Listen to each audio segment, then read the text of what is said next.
We're going to take an aerial tour of 4 different wastewater reclamation facilities that discharge into either cold or warm water streams in the central United States.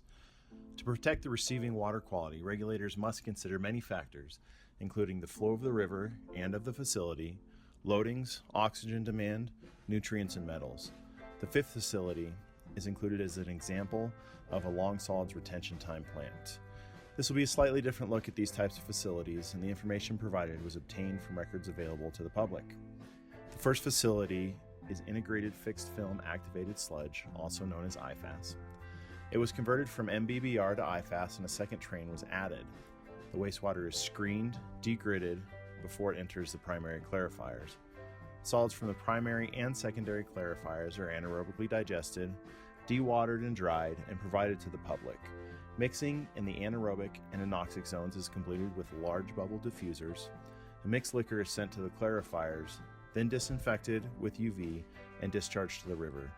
Permitted flow in 2015 was 8 million gallons per day, and in 2016 it was running at 4 million gallons per day.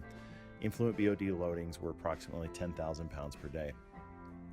This next facility is an oxidation ditch, and the winter temperatures can get very low. There were only 2 ditches running at the time of this filming. Influent from the system is lifted through screw pumps, screened, degridded, and enters the oxidation ditches. Mixed liquor then flows into the secondary clarifiers, where the return sludge is pumped back to the ditch, and the effluent enters UV disinfection. Waste sludge is sent to a gravity thickener, where it is dewatered and composted. The plant's capacity is 4.2 million gallons per day and 5,800 pounds of BOD.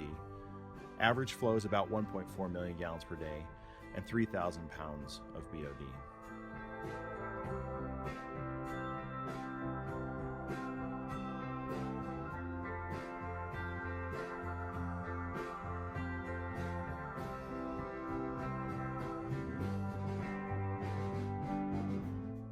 The 3rd facility recently underwent an expansion and upgrade that added biological nutrient removal. The influent is screened and degridded, enters into the anaerobic zone, and then flows into the anoxic zone.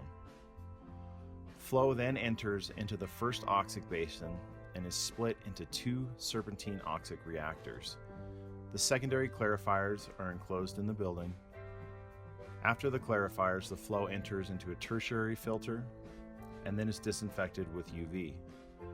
The solids are dewatered with a screw press and then composted.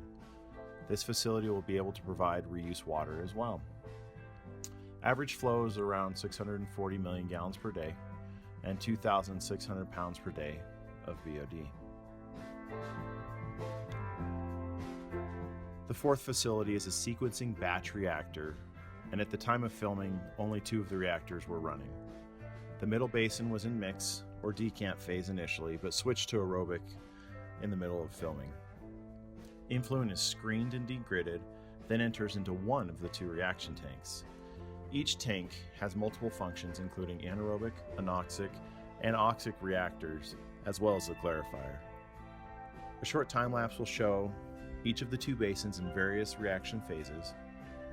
This SBR uses jet aeration to create the different treatment conditions. The effluent is filtered, then disinfected with UV.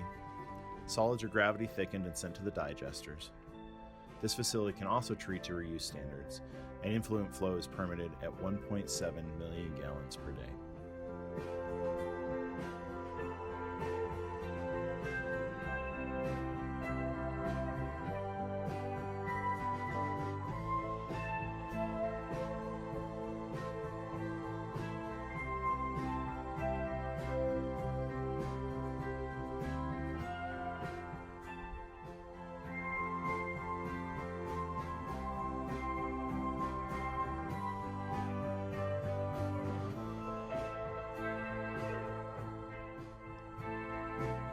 This last facility has a screw pump similar to the oxidation ditch. Influent is screened and degridded, where it enters 2 lagoons with aerators. The aerators hang from the lines on the water surface and swing back and forth under the water, creating aerobic and anoxic zones within the lagoons. The flow enters the clarifiers, is disinfected with UV, and enters into the river. solids are pumped to a holding cell where they are dried and hauled off site.